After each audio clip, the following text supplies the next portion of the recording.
मेरे मुल्क के सीने में शमशीर हो गए जो लड़े, जो मरे वो शहीद हो गए, जो डरे वो झुके वो वजीर हो गए। ऊपर वो रोटी चुरा के चोर हो गया, लोग मुल्क खा गए कानून लिखते लिखते। आज इसी कानून की बात करेंगे। मैं मनोज कुमार शर्मा।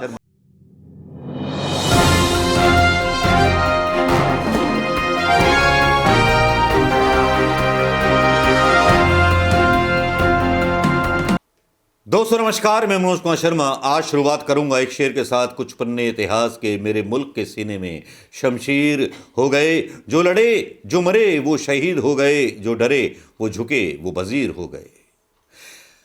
इन शेरों का मतलब बहुत कुछ निकलता है। थोड़ा आज सोचिएगा, रुक करके एक जगह किसी कोने में आज कल चल रहे देश के हालातों पर। एक शेर और याद आ जाता है चोरों के ऊपर। वो रोटी चुरा के चोर हो गया, लोग मुल्क खा गए कानून लिखते लिखते।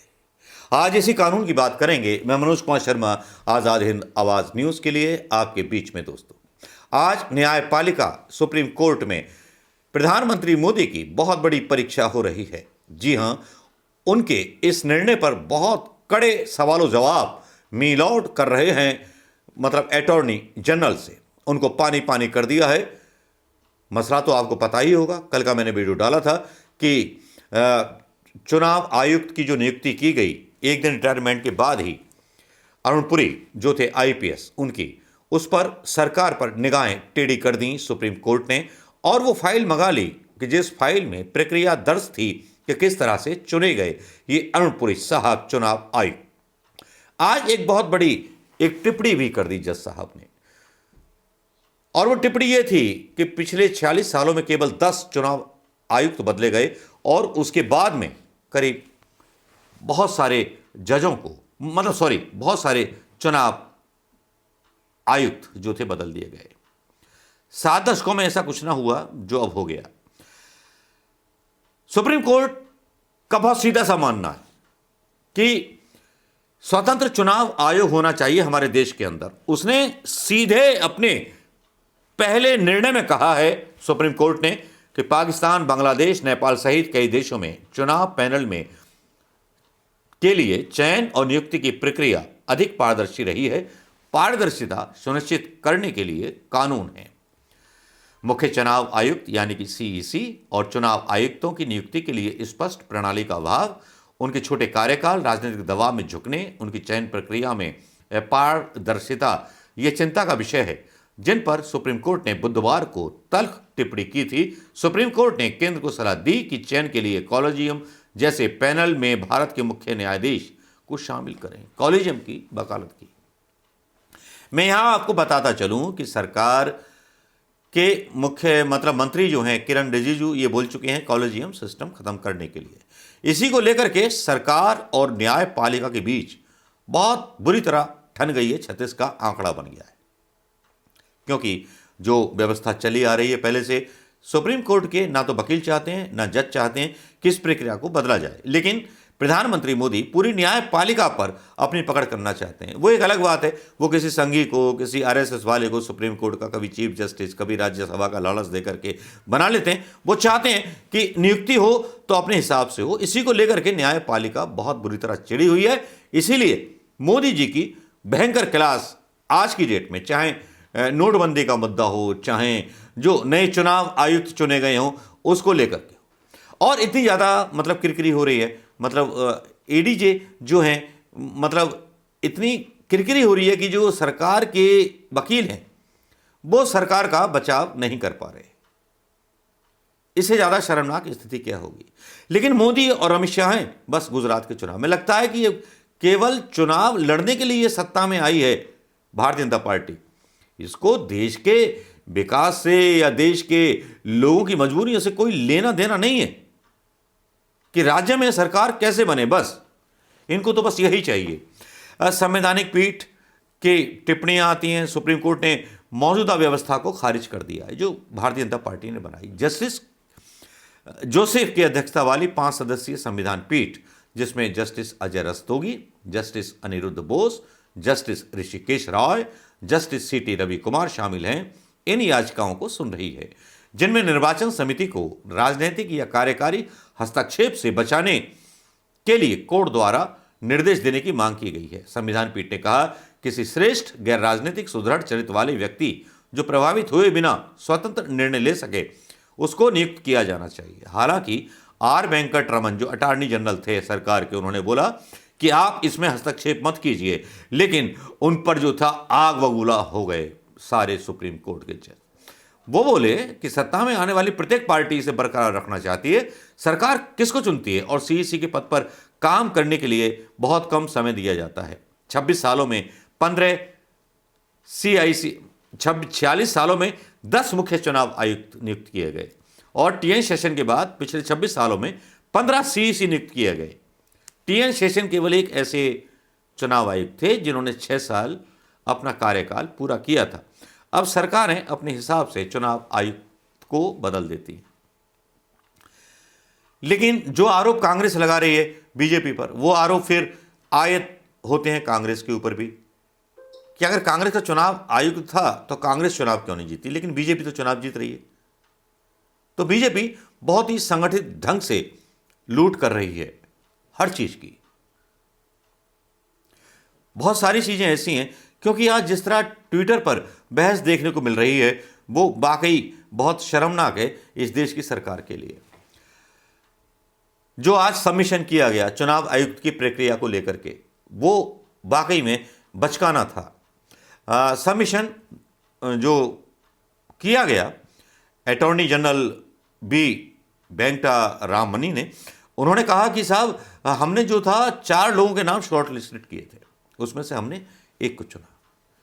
जस्टिस रस्तोगी बोले, ACC to your submission this vacancy become available on 15 May, can you show us from 15 May to 18 November what did you do, what prevailed upon the government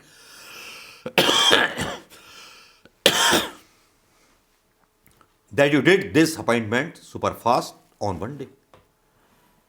सीधे बोलते हैं, हिंदी में समझा देता हूं, 15 मई से लेकर के 18 नवंबर, मई, दिसंबर, जनवरी, फरवरी, मार्च, मई, जून, जुलाई, अगस्त, सितंबर, अक्टूबर, नवंबर, 6 महीने हो गए आपको पैकेज से निकाले, आपने एक दिन में पूरी कर दी। धड़ाक से एक तमाचा था। जस्टिस रस्तोगी यही नहीं रुकते, same day process, same day clearance, same day application, same day appointment, file has not even travel 24 our also. Same day resignation होना, सेम डे अपॉइंटमेंट होना, सेम डे सारा कुछ होना, इतनी जल्दी फाइल चलना, वाह कमाल है। सुप्रीम कोर्ट का जब ये एक जज ये बोलता है तो सीधे सीधे प्रधानमंत्री मोदी के गाल पर और इस सरकार के गाल पर थप्पड़ मारता है। जस्टिस रस्तोगी यही नहीं रुकते, बोलते हैं some time we understand speed is required for some और the other such reason, what we are saying is that this vacancy was there since 15 May. जरूरी होता है कुछ चीजों में बहुत जल्दी हमें निर्णय करने पड़ते हैं, वैकेंसी को द्वारा लाना पड़ता है, लेकिन 15 मई से खाली पड़ी हुई थी वैकेंसी। जो अटॉर्नी जनरल है बोलते हैं, let me ask this question to my self, how many appointment happen so fast. मैं आपको बताता हूं कितने अपॉइंटमेंट फास्ट हुए हैं। जस्टिस जोसेफ इस बीच इंटरप्ट करते हैं, we are really concern why the structure come to your submission, it says based on the list maintain there is 4 name that you have recommended, I want to understand that out of vast reservoir of names, how do you actually select a name, let me be blunt. सीधे से बताओ कि 4 में से अचानक से एक नाम क्यों सेलेक्ट कर लिया आपकी सरकार ने। जस्टिस जोसेफ यही नहीं रुकते, वो बोलते हैं we don't have anything against in individual, हमें किसी के खिलाफ कुछ नहीं मिला, this man in fact is excellent in term of academic, ये आदमी बहुत अच्छा है एकेडमी में, but we are concern with the structure of the appointment. आदमी की एकेडमिक अच्छी है, सर्विस अच्छी है, सब कुछ अच्छा है, लेकिन अपॉइंटमेंट की प्रक्रिया क्या है तुम्हारी कि बस एक दिन में रिजाइन कराओ और उसको चुनाव सीईसी बना दो, चीफ इलेक्शन कमिश्नर। फिर एक महत्वपूर्ण पॉइंट यहां यह भी आता है कि जो चुनाव आयुक्त नहीं रहा किसी राज्य का, उसको एक्सपीरियंस नहीं है, उसको केवल एक आईपीएस होकर रिटायर हुआ है, उसको आपने रख दिया। कितनी बड़ी थू थू हो रही थी। और जस्टिस जोसेफ अपने बार बार सवालों से मतलब शर्मिंदा कर रहे थे सरकार के उस वकील को जो नुमाइंदा खड़ा हुआ था सुप्रीम कोर्ट में। Someone who was about to, बहुत कुछ बोला। एजी बोलते हैं it is a matter of coincident, ये हो सकता है संयोगवश हो गया हो। He is a Punjab cadre person, Punjab से आते हैं। ये सरकार के वकील बोलते हैं। जस्टिस बोस बोलते हैं it doesn't happen normally like this, ये नॉर्मल प्रक्रिया नहीं है।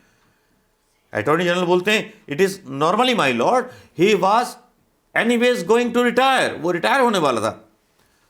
जस्टिस रस्तोगी फिर चांटा मार देते हैं, बोलते हैं व्हाट इज योर फाउंडेशन, इसका आधार क्या है तुम्हारे पास।